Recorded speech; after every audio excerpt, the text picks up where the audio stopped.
श्री राम। कथा प्रारंभ होता है महावीर हनुमान, आसन पर आई कहे सखा सहित।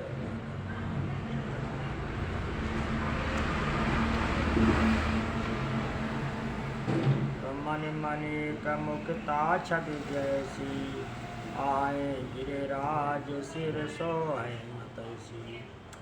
तो निभ के रट तरुण तन पाई, और लाए सकल शोभा दिखाई। तो मणि माणिक और मोती जैसी सुंदर छवि है। वह सांप पर्वत और हाथों को मस्तक पर जैसी शोभा नहीं पाती। राजा के मुकुट और नवयुक्ति इस स्त्री के शरीर को पाकर ही सबको अधिक शोभा प्राप्त होते। तो ताई सहे मुकुट कवित बुद्धि काही, उपजय जनत अनंत छवि। तो भगत हियत विधि भय भवन बिहाई, और सुमिरत सारथि अधिक भाई। इसी तरह बुद्धिमान लोग कहते हैं कि सुकवि की कविता के उत्पन्न और कहीं होती है और शोभा अत्यंत कहीं पाती है। अर्थात कभी वर्णों उत्पन्न हुई है, कविता वहाँ शोभा पाती है जहाँ उसका विचार तथा मन में कविता आदर्श हृदय ग्रहण और अनुरूढ़ होता है। कवि के स्मरण करते ही उसके भक्ति का कारण सरस्वती जी ब्रह्मलोक को छोड़कर दौड़ी आती है। तो रामचरित सर दिन नवाए, स्वई श्रम जाय न को दिए पाए। कवि को विदेयस हृदय विचारी, गावई हरि जस कलि मलहारी। सरस्वती जी दौड़ी आने का थकावट रामचरित रूपी सरोवर उन्हें नहलाने बिना दूसरे करोड़ों उपाय से जड़ दूर हो जाए नहीं होती। कवि और पंडित आपने हृदय में ऐसा विचार कर कलयुग के पापों को हरने श्री हरि यश का गुणगान करते हैं।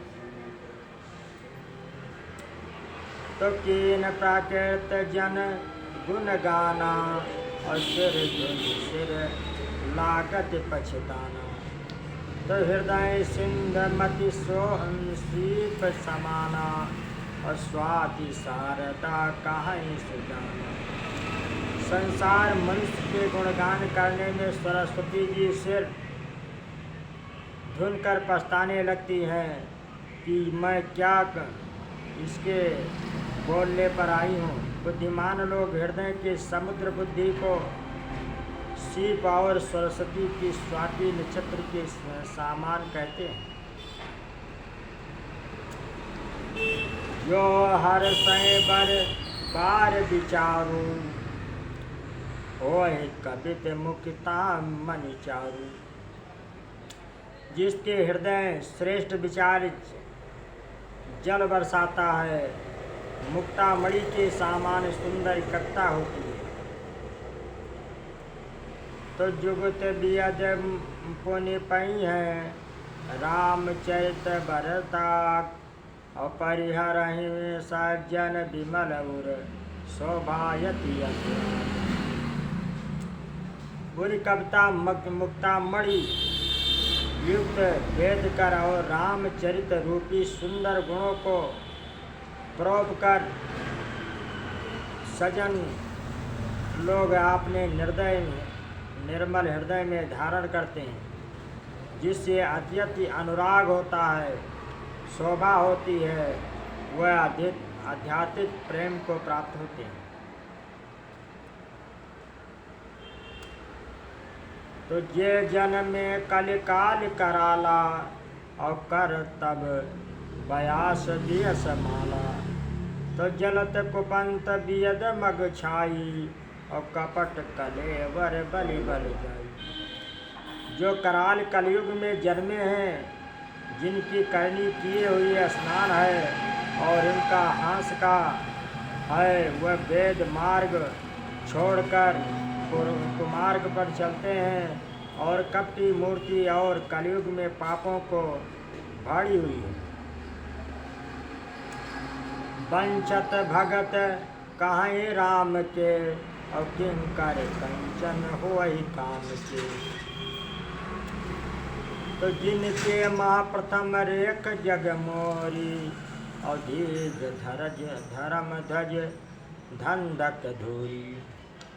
श्री राम के भक्त कहलाकर लोगों ठगते हैं, जो धन लोभ क्रोध और काम के गुलाम हैं और धीगा धागी करने वाले धर्मध्वजी, धर्म की झूठी ध्वजा फहराने वाले दम्भी पाखंडी और कपट के धंधों का बोझ देने वाले हैं। संसार में ऐसे लोगों को सब पहले ही मेरी गिनती है। जो अपने यौगुण सब काहूँ और बाढ़ कथा पार नहीं लाऊं। ताते मैं यति अलप बखाने तो थोड़े मोह जानहीं सयाने। बुद्धि मैं अपने अवगुण और कहने लगूं, कथा बहुत बढ़ जाएगी और पार नहीं पाऊंगा। इसमें मैंने तुमको अवगुण वर्णन किया है, बुद्धिमान लोग थोड़े ही समझ लेंगे। तो समझ दीदी दे दीदे बिनती मोरी और हो ही न कथा सुन दे हैं खोरी। यतन्यो पर करी हूँ जे शंका मोहते यदित के जड़ मति रंका। मेरी अनेक प्रकार की गिनती समझकर कोई भी इस कथा को सुनकर दोष नहीं देगा। इतने पर ही शंका करेंगे जो मुझे ही अधिक मूर्ख और बुद्धि के कंगाल। छवि कभी न हुआ ही नहीं चातुर कहाओ, मति अनुरूप राम गुण गाओ। कहा रघुपति कई चरित्र अपारा, काम और निरत संसारा। मैं ना तो कवि हूँ न चतुर कहलाता हूँ, अपनी बुद्धि के अनुसार श्री राम जी का गुण गाता हूँ। कहा तो श्री राम जी श्री रघुनाथ जी के अपार चरित्र का संसार में आसक्त मेरी जय मारुत गिर मेर उड़ाई, कहीं लेख समझत यमित राम प्रभुताई, करत कथा मन अधिक धराई। जैसे हवा सुमेर जैसे पहाड़ उड़ा देता है, कहिए उसके सामान रुई जिस गिनती है।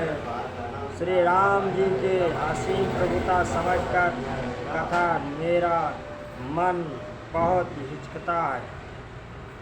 तो सारद शेष महेश विधि आगम निगम पुराण, नियत नियत कहीं जसो गुण करहीं निरंतर गान।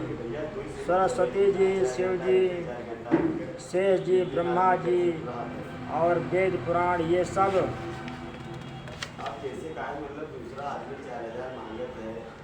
कहकर पार नहीं पाकर ऐसा नहीं होता है। सदा जिनके गुणगान किए करते हैं। श्री राम जय राम जय जय राम, श्री राम जय राम जय